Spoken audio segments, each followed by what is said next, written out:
ବୃଦ୍ଧି ପାଇଲା ରେଳ ଦୁର୍ଘଟଣାରେ ମୃତକଙ୍କ ପରିବାର ଓ ଆହତଙ୍କ ପାଇଁ ଘୋଷଣା ହୋଇଥିବା ଅନୁକମ୍ପାମୂଳକ ସହାୟତା ରାଶିର ପରିମାଣ। ଆସନ୍ତୁ ଜାଣିବା ଏହାର ସର୍ବିଶେଷ ଖବର ବିଷୟରେ। ପଶ୍ଚିମବଙ୍ଗରେ ଘଟିଥିବା ରେଳ ଦୁର୍ଘଟଣାରେ ଏଯାବତ୍ 15 ଜଣଙ୍କର ମୃତ୍ୟୁ ଘଟିଥିବା ଖବର ସାମ୍ନାକୁ ଆସିବା ବେଳେ 60 ଜଣ ଏଥିରେ ଆହତ ହୋଇଥିବା ସୂଚନା ରହିଛି।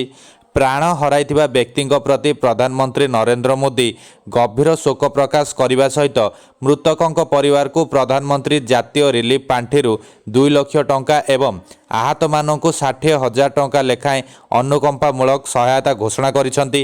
ଏହି ଦୁର୍ଘଟଣାର ଯାଞ୍ଚ ପାଇଁ ରେଳମନ୍ତ୍ରୀ ଅଶ୍ୱିନୀ ବୈଷ୍ଣବ ବାଇକ୍ ସାହାଯ୍ୟରେ ଘଟଣାସ୍ଥଳରେ ଯାଇ ପହଞ୍ଚି ଯାଇଛନ୍ତି। ଏଠାରେ ରେଳମନ୍ତ୍ରୀ ଅନ୍ୟ ଅଧିକାରୀମାନଙ୍କ ସହିତ ଦୁର୍ଘଟଣାର ଯାଞ୍ଚ କରୁଛନ୍ତି।